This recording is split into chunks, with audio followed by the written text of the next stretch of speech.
কি নামে ডেকে বলবো তোমাকে, মন্দ করেছে আমাকে ওই দুটি চোখে। কি নামে ডেকে বলবো তোমাকে, মন্দ করেছে আমাকে ওই দুটি চোখে। আমি যে মাতাল হাওয়ারি মতো হয়ে যেতে যেতে পায়ে পায়ে গেছি জড়িয়ে। আমি যে মাতাল হাওয়ারি মতো হয়ে যেতে যেতে পায়ে পায়ে গেছি জড়িয়ে।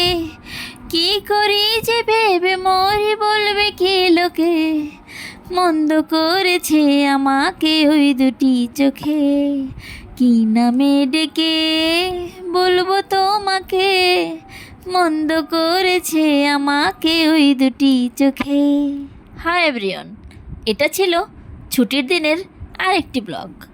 সেদিন কিন্তু সকাল সকাল অনেকগুলো মাছ, কি যে সুন্দর সুন্দর টেস্টি টেস্টি মাছ, পাঁচমিশালি মাছ, ট্যাংরা মাছ, অনেকগুলা চিংড়ি মাছ। এত মাছ, আসলে বড় মাছের থেকে ছোট মাছ খেতে আমার বেশি পছন্দ, তাই যেদিনই আনতে হয় আমি বলি বেশি করে নিয়ে আসতে। অনেক টাইপের মাছ, এক এক দিন এক একটা খাবো। আর সেদিন করেছি পাঁচমিশালি মাছের ঝাল বা চচ্চড়ি, আর চিংড়ি দিয়ে মিষ্টি কুমড়া। আর চিংড়ি মাছ আর মিষ্টি কুমড়ার কম্বিনেশনটা কিন্তু দারুণ খেতে লাগে। মাছের ভিতরে কিন্তু অনেক মাছই ছিল, রয়না মাছ, খলসে মাছ, কাকিলা মাছ, গুইতা মাছ, আরও অনেক টাইপের ছিল। আমি আসলে নামই জানি না অনেকগুলোর। পাঁচমিশালি মাছের ঝাল করতে মাছগুলো ভালো করে কেটে ধুয়ে ভেজে নিলাম প্রথমে। তারপর ওই গরম তেলে জিরা পেঁয়াজ দিয়ে একটু ভেজে নিয়ে একটু জল দিয়ে হলুদ গুঁড়া, লবণ, জিরা গুঁড়া, ধনিয়া গুঁড়া, একটু আদা পেস্ট দিয়ে ভালো করে ঝোলটা জ্বালিয়ে নিলাম। কারণ মাছগুলো দিয়ে খুব বেশি জাল দেওয়ার দরকার হয় না, কিছু কিছু নরম টাইপের মাছ থাকলে সেগুলো একদম গলে যায়।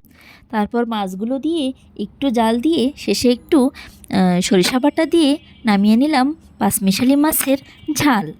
তারপর করলাম চিংড়ি দিয়ে কুমড়ার তরকারি। মিষ্টি কুমড়াগুলো কেটে ধুয়ে নিয়ে, মাছগুলো কেটে ধুয়ে নিয়ে মাছগুলো আগে চিংড়ি মাছগুলো ভেজে নিলাম। তারপর ওই তেলে জিরা ফোড়ন দিয়ে মিষ্টি কুমড়াগুলো দিয়ে একটু ভালো করে আদা পেস্ট দিয়ে একসাথেই ভেজে নিলাম। লবণ হলুদ সব কিছু দিয়ে ভেজে নিয়ে জল দিলাম সিদ্ধ হওয়ার জন্য। মিষ্টি কুমড়াটা সিদ্ধ হয়ে আসলে জিরা গুঁড়া, ধনে গুঁড়া দিয়ে চিংড়ি মাছগুলো দিয়ে একটু ভালো করে জাল দিয়ে নিয়ে তারপর নামিয়ে নিলাম চিংড়ি দিয়ে কুমড়োর তরকারি। শেষে কিন্তু একটু কাঁচামরিচ ছড়িয়ে দিয়েছি, তাহলে সেন্টটা অনেক বেশি হয়। দেবাত্রী আজ এগুলোই খেলো, তার কিন্তু চিংড়ি মাছ অনেক পছন্দ।